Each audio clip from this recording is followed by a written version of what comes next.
ඔන්න බලන්න මට කියලා කුරක්කන් කොටා ගන්න කොච්චර මහන්සියක් ගන්නවද කියලා. මල්ලියේ හෙට උදේට රොටි ටිකක් හදන්න කුරක්කන් ටික අඹර ගන්න උදව් වෙනවද? මේ උදේම මම දවල් වෙලා එන්නම්. මල්ලි මට කුරක්කන් ටික අඹරලා දෙන්නකෝ. දැන් නම් දාඩියයි. අපි හවසට අබරමු. උදෙත් බෑ කිව්වා. දවලුත් බෑ කිව්වා. දැන්වත් එන්නේ දැන් හවස් වෙලා. මොන වදයක්ද මන්ද? මේ ගෙදර මම විතරද කුරක්කන් අඹරන්න ඉන්නේ. ඕන කෙනෙක් එක්ක අඹර ගන්න. අනේ මල්ලි අසනීපෙන් ඉන්න අම්මට පුළුවන් දෝව කරන්න. පොඩි මල්ලිටයි නංගිටයි වංගෙඩිය දෙපාරක්වත් කරකවන්න ශක්තියක් නැහැ. එහෙනම් කුලීකාරයෙක් හොයාගන්න. මට බෑ කිව්වොත් බෑ. ඔව් හැම දෙයකම බෑ. කට විතරයි හොලවන්න පුළුවන්. අතක් හොලවන්න එපා. කෑම බීම සේරම දෙපා මුලටම පහළ වෙයි. බලන් ඉඳපන්. තාත්තා කිව්ව දේ මට තේරුන්නේ නැහැ. මම කුරක්කන් අඹරන්න ගියේ ඒ වචනවල අර්ථයට වඩා ශබ්දයට තිබුණු බයට. මුලින් මම හිතුවේ මේක ගෑනුන්ගේ වැඩක් කියලා. ඒත් මේ දිවැටෙන හැටි දැක්කහම මටත් නොදැනීම සතුටක් දැනුණා. තාත්තා එනවා දැකලා මාව බන්නවන්න නේද කතා කළේ? අනේ නෑ මල්ලි. තාත්තා සුගතන් එක්ක ආවා කියලාවත් මට ඇහුනේ නෑ. මටත් පුදුමයි. අයියේ පොලිස්කාරයෙක්. මෙච්චර කාලයකට පස්සේ මොන අපරාධයක් වෙලාද? කාව අල්ලන්න එනවද දන්නේ නැහැ. වැරද්දක් නොකරපු කෙනෙක් වුණත් පොලිස්කාරයෙක් දැක්කම ඉතින් බය වෙනවනේ. හැබැයි ඒ පොලිස්කාරයෙක් නම් නෙමෙයි වගේ. මොකද පොලිස්කාරයෝ අදින්නේ කාකි කොට කලිසම් වුණාට මොහුගේ කලිසම තනි සුදු පාට එකක්. කුණු ඉස්පෙක්ටර්. අද උදේ ඉඳන් හැම ගෙදරකටම ගිහින් කක්කුස්සි නැති හැමෝටම නඩු දානවලු.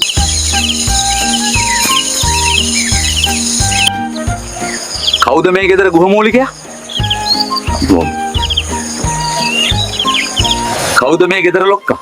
මම.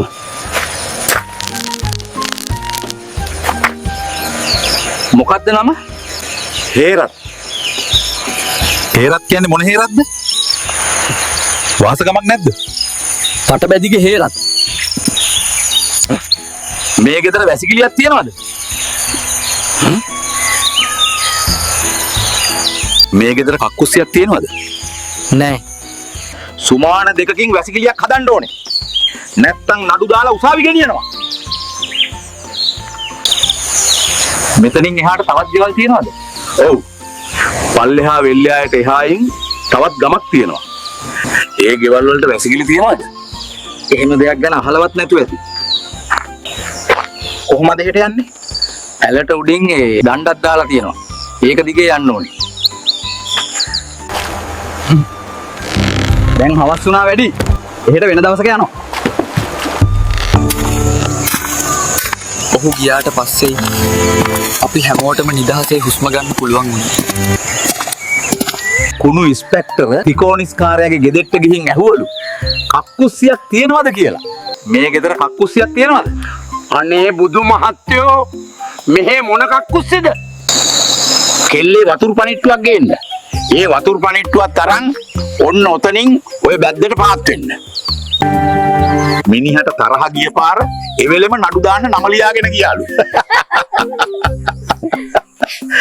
මෙච්චර කල් නොතිබුණු කක්කුස්සියක් මොකද මේ එකපාරටම ඕනේ උනේ? කාට තියෙන සල්ලි දෝව හදන්න? මේ කැලෑස්සේ අපිට මොන කක්කුස්සිද? නීතියට බය හැදුවත් ගේ ඇතුලේ ඉඳන් ওই වැඩේ කරන්න මට නම් කීයටවත් බැහැ. ඒත් ඔබ ඔහොම කිව්වට කොළම රටේ කක්කුස්සි තියෙන්නේ ගේ ඇතුලේමලු. උන් නාන්නෙත් ඒක ඉඳගෙනලුනේ. ශික් විතරක්.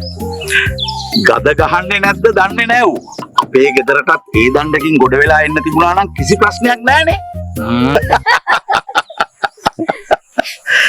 පහුවදා උදේ ඉන්ස්පෙක්ටර් මගේ හිතට මුලින්ම ආවේ නැත්තේ. කුස්සිය පැත්තෙන් ආපු කුරක්කන් රොටි සුවඳට.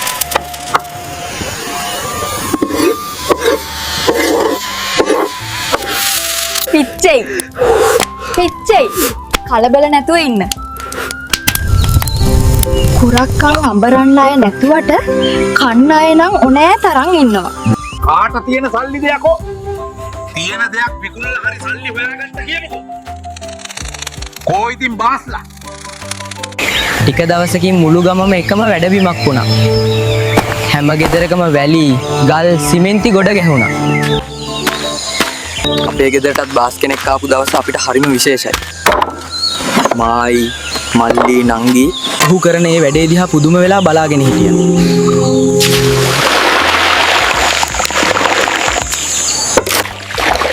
හරි. වැඩේ ඉවරයි. හොඳට මතක තියාගන්න. හෙට උදේට මේකට වතුර ටිකක් කිහින්න ඕනේ. බාස් ගිහින් ටික දවසකින් කුණු ඉස්පැට්ටර ආයෙමත් අපේ ගෙදරට කඩාපාත් වුණා. සති දෙකකට පොරොන්දු වුණත් මාස දෙකක් ගත වෙලත් වැඩේ කෙරිලා නම් තිබුණේ නැහැ. කෝ කවුද හේරත් කියන්නේ? වැසිකිළිය හැදුවද? තවම ඉවර නෑ. ඒකට තමයි මේ ලෑල්ල දැම්මේ. ලෑල්ල දැම්මට වැසිකිළියක් හැදෙනවද මිනිහෝ? කෝ වල කපලද?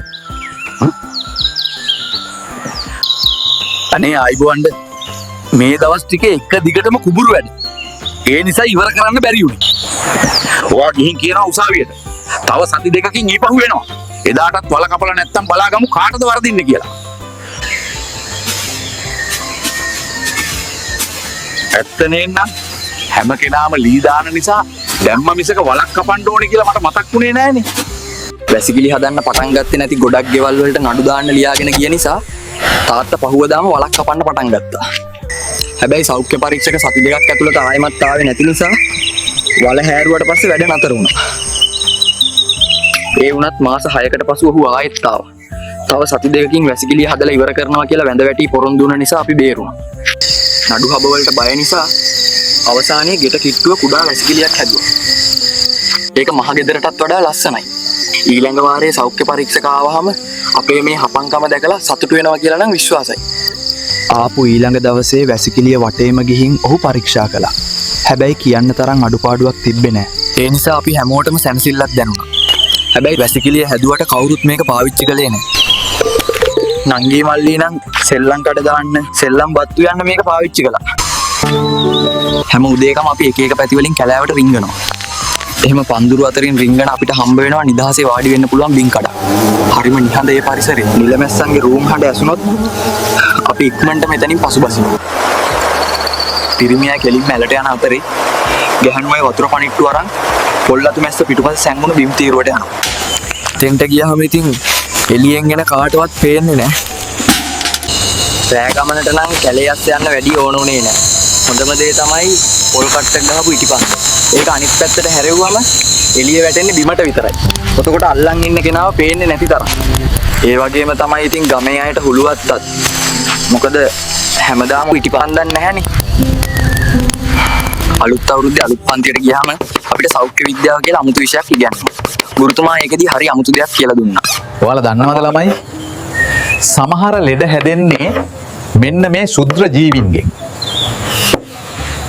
ඇහැටවත් පේන්නේ නැති සත්තුන්ට පුළුවන් ද බං මේච්චර ලොකු මිනිස්සුන්ට ලෙඩ හදන්න?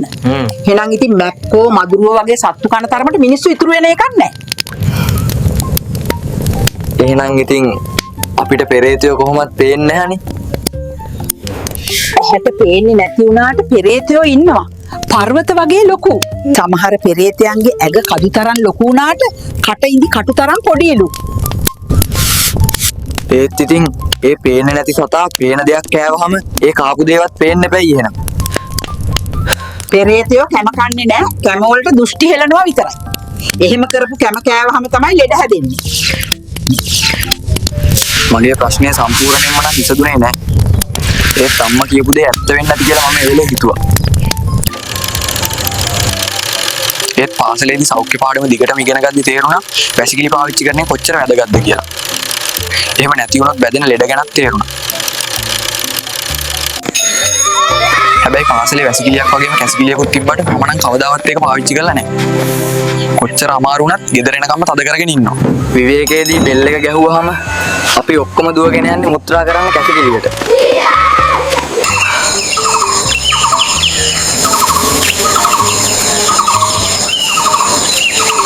මම මුලින්ම වැසිකිළියට ගියේ ගෙදර අයට හොරෙන්. ඒත් මට වතුර ඕනේ නිසා මම ඇලපාරට ගියා. කොහෙමත් මේක මට විතරක් තියාගන්න තරම් බර වැඩි අත්දැකීම. පිට යාළුවෙක්ට කියන්නත් බෑ. ගෙදරින් උනත් කියන්න පුළුවන් මල්ලිට විතරයි. අම්මේ! ඕක ඔච්චර අඩබෙර ගහන්න දෙයක් නෙමෙයි. දැන් කවුරුත් කැලෑවල් ගානේ රින්ගන්නේ නැහැ. කොහොමත් මල්ලිව විශ්වාස කරන්න බෑ. මල්ලි ඒක ගිහින් නංගිට කියලා නංගි ඒක අක්කටත් කියලා. එයාට විතරක් මොකද? මමත් හෙට යනවා. ඊට පහුවදා නංගි හැමෝටම කලින් ඇහැරිලා වතුර පනිට්ටුවකුත් අරගෙන වැසිකිළියට ගිහින් දොර වහගත්තා. එදාම මල්ලිත් ගියා. දවස් දෙකකට පස්සේ අම්මත් අක්කත් එයාලව අනුගමනය කළා. දැන් ඉතින් පරණ සිරිත තාමත් කරන්නේ තාත්තා විතරයි. නිතර පාවිච්චි කරපු නිසා වැසිකිළිය දැන් දිරාපත් වෙනවා. ඒකෙන් එන ගන්ධත් නිසා අපි ඒකට දැන් කියන්නේ කක්කුස්සිය කියලා. දැන් ඉතින් තාත්තටත් ඒකට යන්න බැරි කමක් නැහැ. එයා කක්කුස්සියට ගියත් පරණ ඇබ්බැහිකම් නිසා වත්ත පහල දිය පාරට යන්න අමතක කළේ නෑ.